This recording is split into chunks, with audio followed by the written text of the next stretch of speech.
نحمدہ و نصلی علی رسولہ الکریم۔ آج کل کی دنیا میں ہر انسان جو اپنی ٹین ایجز سے لے کے آگے آنورڈ 70s اور 80s میں چل رہے ہیں، سبھی پریشان نظر آتے ہیں اور پریشانی کے حل کے لیے اپنی اپنی کوششیں کرتے ہیں۔ تو ہم ایک آج نیا موضوع شروع کر رہے ہیں کہ کوششیں ہماری کس طرح کی ہوتی ہیں اور کس طرح کی ہونی چاہیے۔ تو یہ موضوع پہلے میں اپنے پچھلی ویڈیوز میں اسباب اور اس کی حقیقت کے عنوان پہ لے چکا ہوں، لیکن اس کو اور زیادہ آسان کر کے میں بتانا چاہتا ہوں۔ مثلاً ابھی اس کو آپ کو آخر تک ویڈیو کو سنیں تو اس میں آپ کو مسئلہ بھی پتہ چلے گا، مسئلے کا پریشانی بھی اور اس کا حل بھی ملے گا۔ تو بات یہ ہے کہ کوئی جو ہے وہ اولاد کے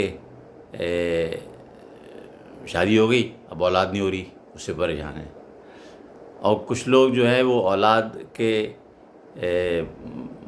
ہو گئی ہیں، بڑے ہو گئے ہیں، بچے ہو گئے ہیں، وہ قابو میں نہیں ہیں، کنٹرول میں نہیں ہیں، ان کی طرف سے والدین کو پریشانی لگی رہتی ہیں۔ تو کچھ لوگ بچہ نہ ہونے سے پریشان، کچھ لوگ بچے ہونے سے پریشان۔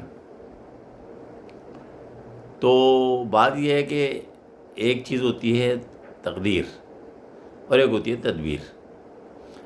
تو تقدیر پر بھی بھروسہ رکھنا چاہیے کہ اللہ پاک نے ہمارے لیے بہتر سے بہتر بنائی ہے، اور ساتھ میں تدبیریں بھی کرنی چاہیے، اس لیے کہ دنیا دارالاسباب ہے۔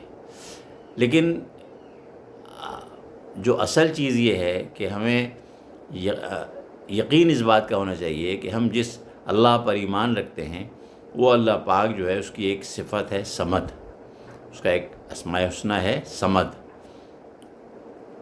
جو ہم سورت پڑھتے ہیں نا، قل هو اللہ احد اللہ الصمد۔ صمد کا مطلب ہوتا ہے بے نیاز۔ تو اب اللہ کی جو بے نیازی ہے نا، اس کو ہم نے سمجھنا ہے۔ تو اللہ تعالیٰ نے اولاد دے دی، اس میں بھی اس کی حکمت ہوگی، نہیں دی تو بھی اس میں ایک حکمت ہے۔ اور اللہ پاک دینے میں اولاد جو ہے وہ جو ایک طریقہ کار ہے کہ بھئی شادیاں ہوتی ہیں اور نسلیں اولادیں ہوتی ہیں۔ تو اللہ پاک جو ہے وہ چونکہ صمد ہیں، بے نیاز ہیں، تو آدم علیہ السلام کو بغیر ماں باپ کے پیدا کر دیا، بی بی حوا کو بغیر ماں کے پیدا کر دیا، اور حضرت عیسیٰ علیہ السلام کو بغیر باپ کے پیدا کر دیا۔ تو یہ فرق ہے کہ ہم اور آپ صمد نہیں ہیں، ہم اسباب سے جڑے ہوئے ہیں۔ اللہ تعالیٰ کی ذات جو ہے وہ اسباب سے جڑی ہوئی نہیں ہے، وہ صمد ہے، بے نیاز ہے۔